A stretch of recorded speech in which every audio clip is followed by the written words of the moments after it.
သူမမတ်တစင်မှာရောင်းမန်နေဂျာတယောက်အနေနဲ့ကုမ္ပဏီမှာအလုပ်လုပ်ကိုင်နေလျက်ရှိပါတယ်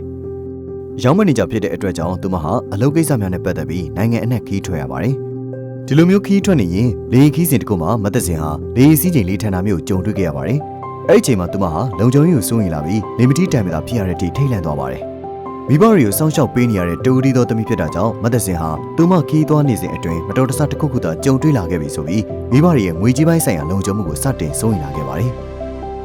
ဒီနေ့မှာတော့သူမဟာ Proplexy Protect Plex အသက်အာမခံအစီအစဉ်ကြောင့်ကို social media ပေါ်မှာဖတ်မိလိုက်ပါတယ်။ Proplexy Protect Plex ဆိုတာကတော့ Prudential အာမခံရဲ့စိတ်တိုင်းကျရွေးချယ်နိုင်မဲ့အသက်အာမခံအစီအစဉ်တစ်ခုပါ။ဒီအသက်အာမခံအစီအစဉ်အဆိုရင်မသက်စင်ဆုံးပါသွားတဲ့အခါမိသားစုဝင်တွေကိုအာမခံငွေကြေးပံ့ပိုးပေးတော့မှာဖြစ်ပါတယ်။ဒီအသက်အာမခံအစီအစဉ်ကကိုယ်စိတ်တိုင်းကျရွေးချယ်ခွင့်ရှိတဲ့အတွက်ကြောင့်မို့လို့မသက်စင်ကမတော်တဆထိခိုက်မှုကြောင့်သေဆုံးခြင်းအတွက်အကျိုးခံစားခွင့်ရခြင်းအပြင်မတော်တဆသေဆုံးမှုအတွက်နှစ်ထပ်ကွယ်အကျိုးခံစားခွင့်ကိုပါထပ်ပေါင်းဝယ်ယူခဲ့ပါတယ်။မသက်စင်ကသူမရဲ့ Proplexy Protect Plex အသက်အာမခံအစီအစဉ်ထဲမှာဒီလိုမျိုးအကျိုးခံစားခွင့်တွေကိုရွေးချယ်ဝယ်ယူထားတာကြောင့်အများသုံးတည်ယူပို့ဆောင်ရေးတစ်ခုခုမှာခီးတဲ့အပြည့်လိုက်ပါသွားရင်သူမသာမတော်တဆဖြစ်ပြီးတော့ဆုံးမသွားခဲ့ရင်သူမရဲ့မိဘတွေကပုံနှိမ့်နာခြင်းကိုရရှိနိုင်မှာဖြစ်ပါတယ်။ဒီလိုမျိုးအသက်အာမခံအစီအစဉ်နဲ့အကာအကွယ်ယူထားတဲ့မသက်စင်ဟာဆိုရင်စိတ်အေးချမ်းချမ်းနဲ့အလုပ်အတွက်ခီးသွားလာနိုင်ခဲ့ပါပြီ။10နှစ်ကြာပြီးတဲ့နောက်အသက်အာမခံအကာအကွယ်တက်တန်းကုန်သွားတဲ့အခါကံကောင်းစွာနဲ့ပဲမတော်တဆမှုနဲ့မကြုံတွေ့ခဲ့တဲ့မသက်စင်ဟာဆိုရင်ပေးသွင်းခဲ့တဲ့ပရီမီယံကြီးရဲ့103%နဲ့ညီမျှတဲ့ငွေကြေးကိုပြန်လည်ရရှိခဲ့ပါတယ်။အခုဆိုမသက်စင်ဟာပြန်လည်ရရှိတဲ့အာမခံပရီမီယံကြီးများကိုအငြိမ်းစားယူထားတဲ့မိဘတွေအတွက်အသုံးပြုနိုင်ခဲ့ပါတယ်။စိတ်တိုင်းကျရွေးချယ်နိုင်မဲ့ Proplexy Protect Plex အသက်အာမခံအစီအစဉ်ကြောင့်ကိုပုံမသိရှိခြင်းနဲ့ဆိုရင်တော့